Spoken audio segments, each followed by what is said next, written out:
Pull up a chair and join me and some of my closest friends for a special Friendsgiving series on the True Selfie Podcast. Together, we'll laugh, share stories, and dig into real conversations about friendship, gratitude, forgiveness, and joy. From the gift of godly friendships to learning gratitude in every season. And yes, that means even the hard ones.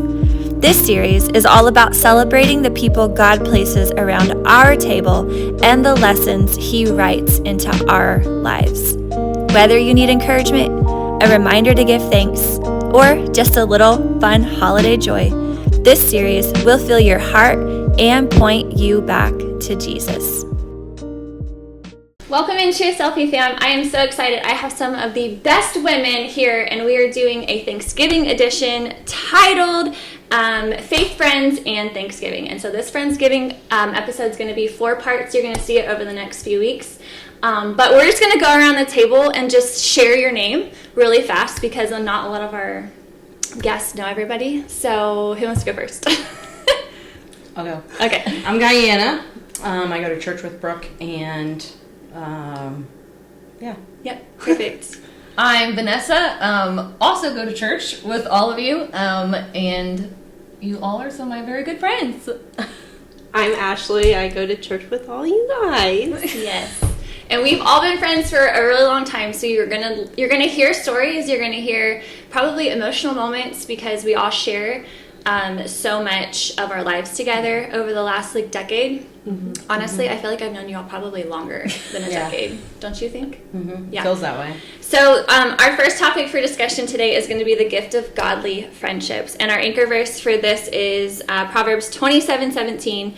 As iron sharpens iron, so one person sharpens another. So we're going to kind of talk about how God has used not only our friendships, but friendships that we have individually to not only encourage us, but to sharpen us. And sometimes that's hard. So kind of just to get the conversation going, I think one of the main things is realizing that we're designed for connection. Mm-hmm. How in your life do you feel like, I know in marriage, all of us are married, but how in our lives do we feel like with friendship, like that connection is so needed? Do you know what I'm talking about? Mm-hmm. I think community is huge. Yes. I think finding your circle and finding that community of the ones that do encourage you and lift you up in your slumps is crucial in life. I think that's extremely important. Yeah. I think we all hold each other up, accountability on each other. Mm-hmm. And because we all know, when we're in a vulnerable state or something's really sudden hard on us. Yeah, I think that we've all been in moments together where we've been in that slump. Mm-hmm. Is there a time that you guys remember where either one of us at the table or maybe a friend at church or someone that's really close to you that you consider a godly friendship that has propelled you to get you out of maybe a slump or a bad situation, mentally, emotionally? Do you know what I'm talking about? Any specific situations? I hold on to things from the past. I just hold on to that stuff a lot, and even though I've asked God to take it, I don't give it up easily. Right. I hold on to it, and I feel like I rely on it, and you guys have all told me let it go, and it's hard because it's something that's made you stronger. Right. It's brought you out of something deep, but at the same time, that's the end. It's yeah. Right. It's not who you are. Yeah. And I think we have all done that for each other. We remind each other who you are.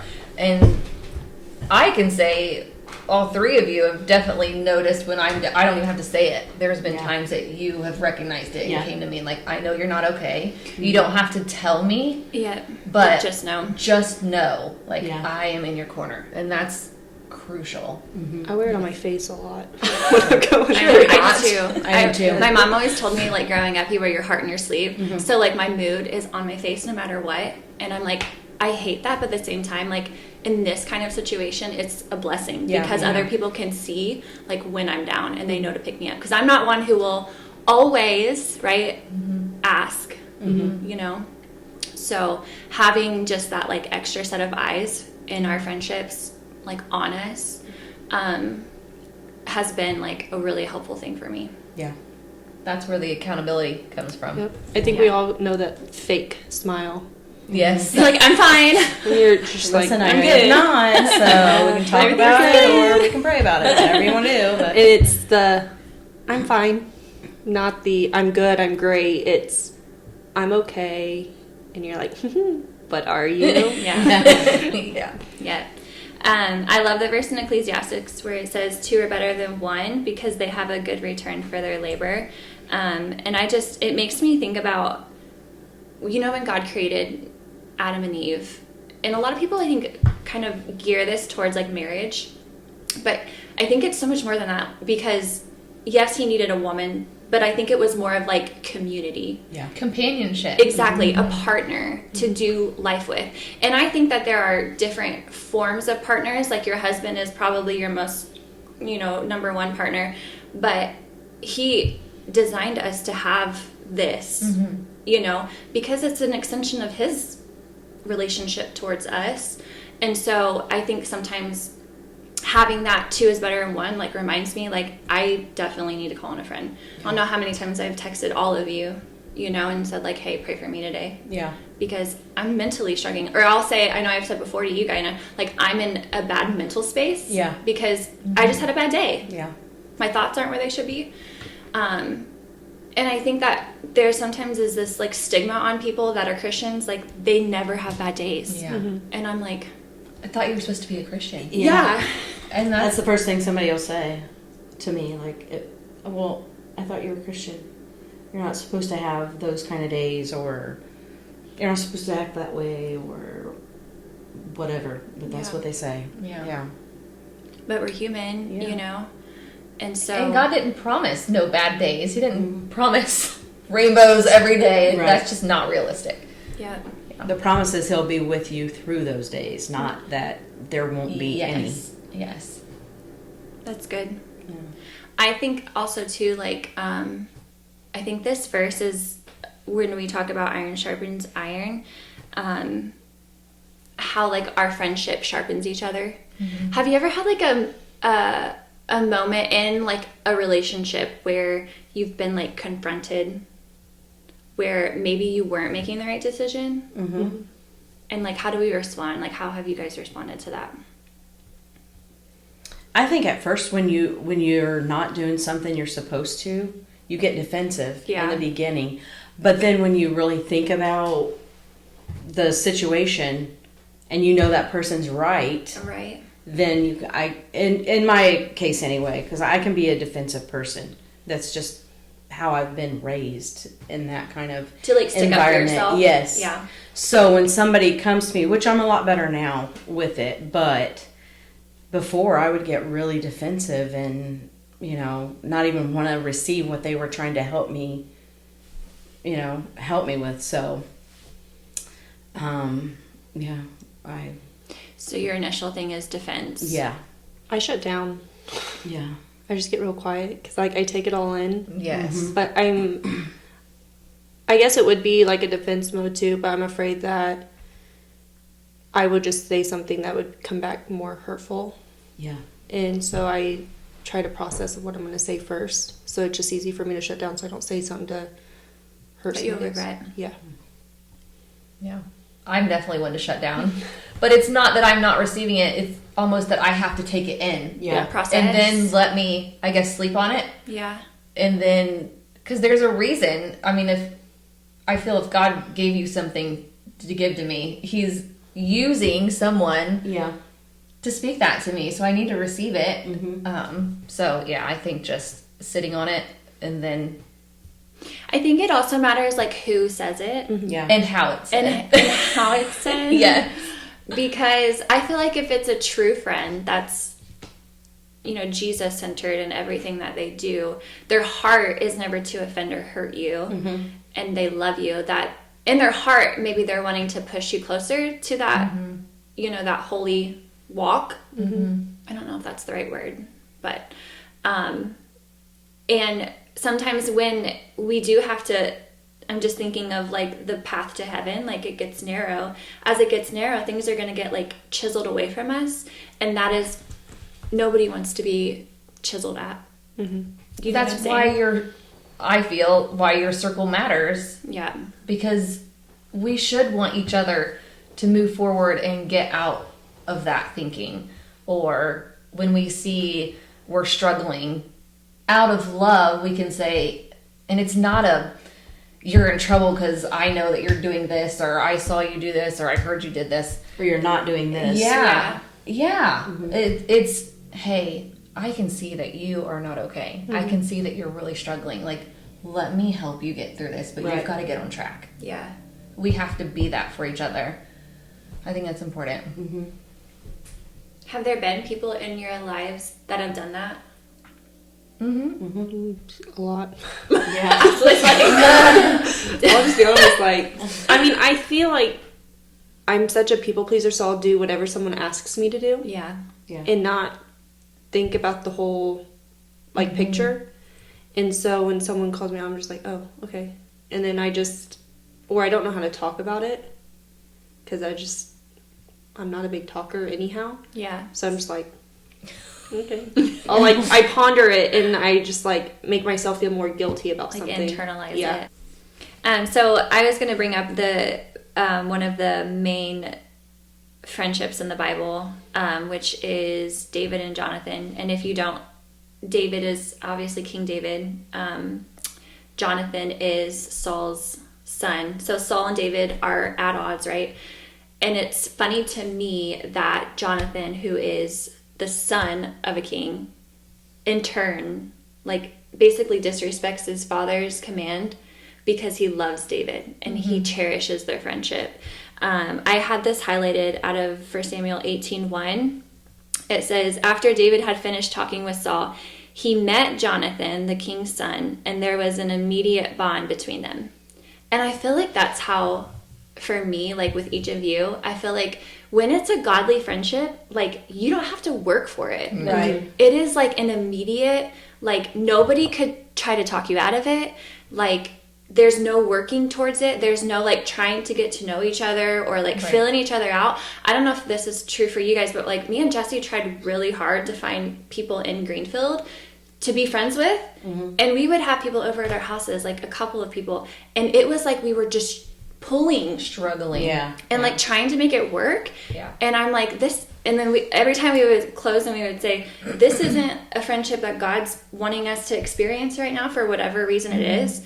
But I feel like when it's a true God friendship, like there is an immediate connection where we don't have to spend every weekend together. Right. You know what I'm saying? We like pick up where we left off. There's no like jealousy or comparison. And I feel like when you experience that, like that is the biggest blessing. Yeah. Because I've had friendships. Be who you are. Yeah. Because I've had one-sided friendships, and it's horrible. It is. To have it's to exhausting. like feel, it is very exhausting. It drains you. And you just, like you said, you feel like you're trying to pull something, and you have to, like, you know, as a teenager growing up, I had one-sided friendships, and it was like, that you say, oh, you want to come and hang out and do that? No, I don't want to do that. It was always what they wanted to do, or, you know, and that's not comfortable. That's not, it's not a friend, really, you know? So I'm thankful for all of you guys, because I don't feel that way, and I know that I could call any one of you at any moment and say, hey, you know, I'm going through this. Can you pray for me? Or, hey, can we meet for coffee? And I know that, you know, it's not just one-sided. Or if, like, it's like, hey, can I meet for coffee? And they're like, no, I can't this weekend. You're not like, oh, they don't want to hang out with me. Right. Do you know what I'm saying? Yeah. It's just literally, no, it's just, we're busy. Yeah. You know, there's just that common, like, we all know. It's a respect. It's a maturity that we know, like, it's not personal. Exactly. Right. We know that we all have lives and families and activities. Yeah, so I love that. Like the first time they met, there is an immediate bond between them. For Jonathan loved David. And he ends up, like I said, like disrespecting his father's wishes because Saul wanted to kill David. He was jealous of him. And he knew that wasn't godly and that wasn't right. And so literally was like, I'm not going to do what he said. I'm going to go over here and I'm going to keep my companionship and my partnership with David. And I just think that it is a blessing that I feel like I have that with each one of you. And I'm sure you have that intermixed between the three of you, but also with other people, you know, that we go to church with and outside of church. Do you guys see a difference between like church friends and absolutely non-church friends? Absolutely. Yep. I don't even want to say church because that's not what it's about. It's about Jesus. You know what I'm saying? Like God-centered friendships. Yeah. Like we don't have a whole lot of that outside of church. Like obviously we have you guys and appreciate you. Like we have friends that I grew up with in high school, even elementary school, that we're still friends with, but it's a lot different and it's hard because like Josh and I have came a long way in the past like 2.5 years. Right. And putting God in the center of our marriage and our like every friendship that we have, and it's friendships that we have, they're like name bombing and cuss words every other word. Yeah. And then we're like, I need to go to church now. Yeah.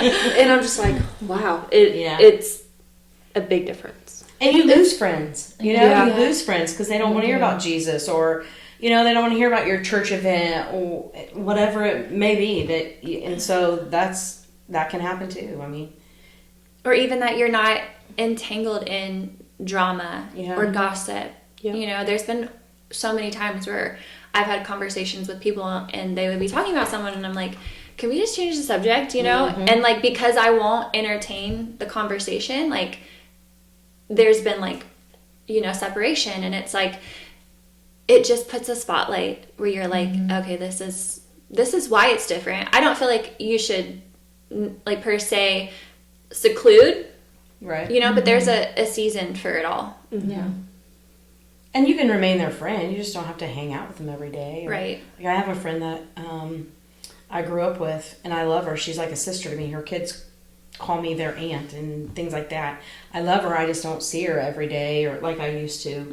And I would do anything for her. And you know, she would do anything for me. So you can still have those friendships. Yeah. You know, it's not like it's just a different place. Yeah. Yeah.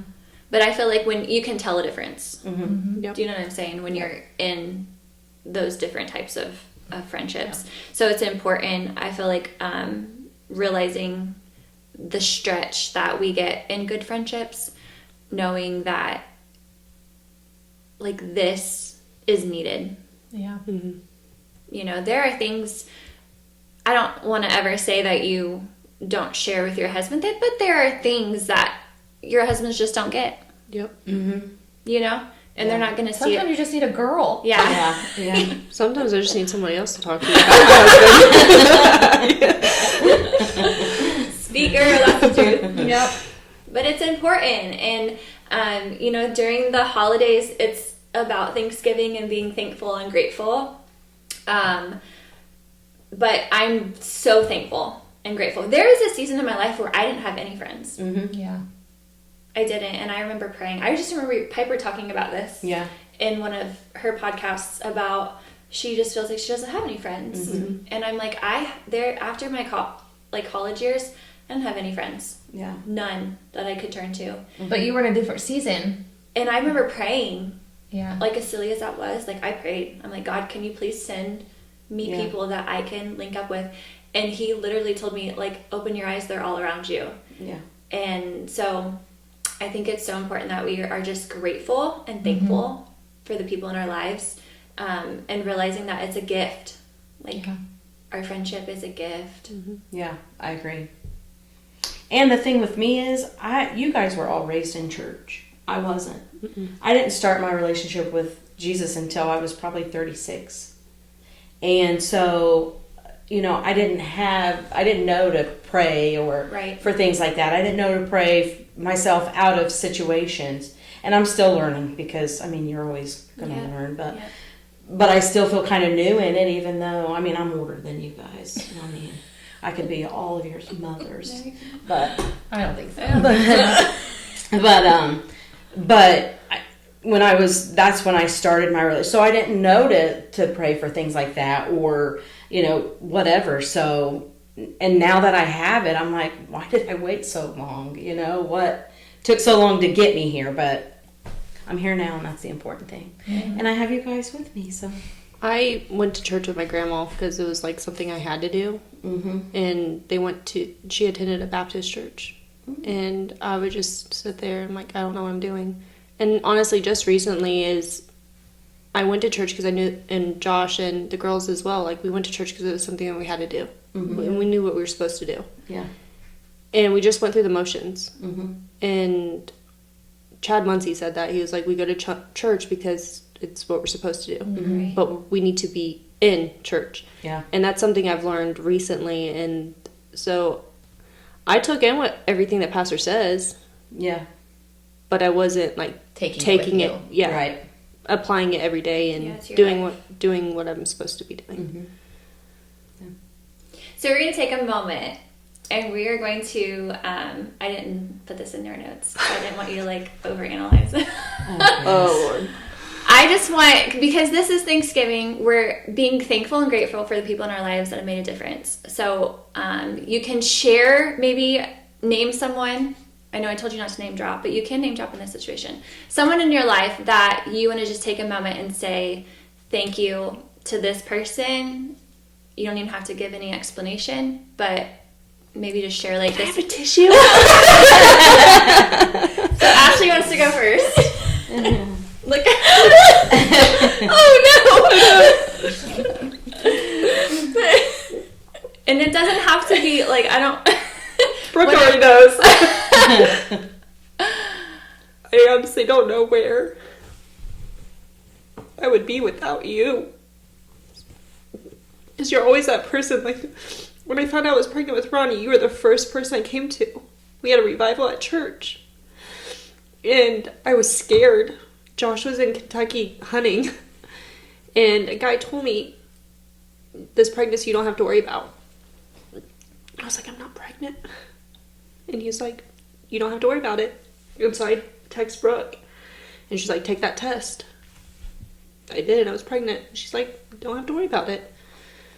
And then with Josh, like Jesse's reached out to Josh. And he's that guy friend that Josh needs. Yeah. That godly friend that Josh needs. Yeah. And then you're just you always know. So I'm thankful for you. Well, I did not mean for you. Let me grab my But do you remember that? I'm so glad that you brought that up because this is so powerful. That service, you went through that line. Yeah. And I remember putting my hands on your stomach and we prayed over that. And like, that's what I'm talking about. Like, God uses all of this. Yep. Like, he sees so much more than just a girl's night. Yep. Mm-hmm. Like, laying hands on your womb and praying over you, like, what a miracle. Yeah. And what a blessing. And that's a reflection of what he intends for us to have as Christians and believers. Like, we're not meant to do it alone. Mm-hmm. Agreed. Yeah. Please don't ever share someone else. Well, you can't have Brooke, so good thing I went first. Well, I'm obviously thankful for all of you.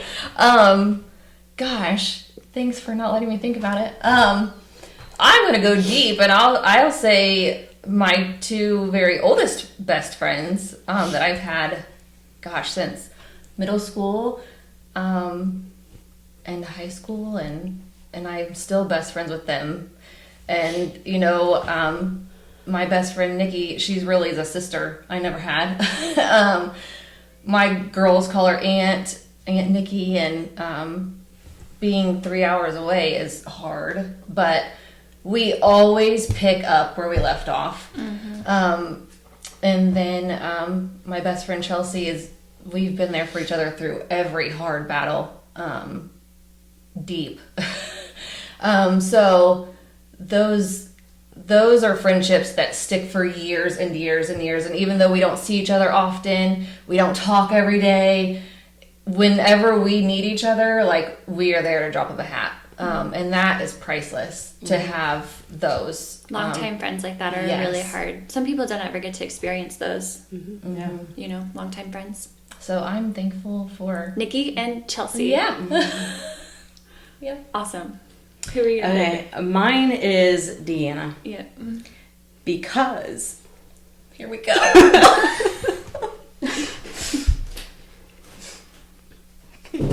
Man, she already has one. Because, like I said, I wasn't raised in church. And when I started attending that church, me and Damien were going through probably the hardest part of our marriage. They knew what we were going through. They knew the things he was going through. Her and Pastor both, they did not judge him in any way.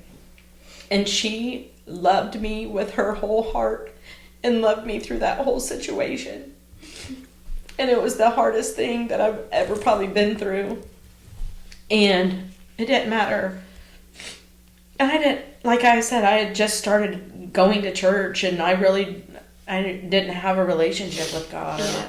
And so she taught me how to do that. She taught me, like, what it meant to be a godly wife, what it meant to be a godly mother. Because I always say this, Piper has a completely different mom than my older two kids. Because we did go to church, but we didn't attend the right church. Mm-hmm. So none of us was being fed there.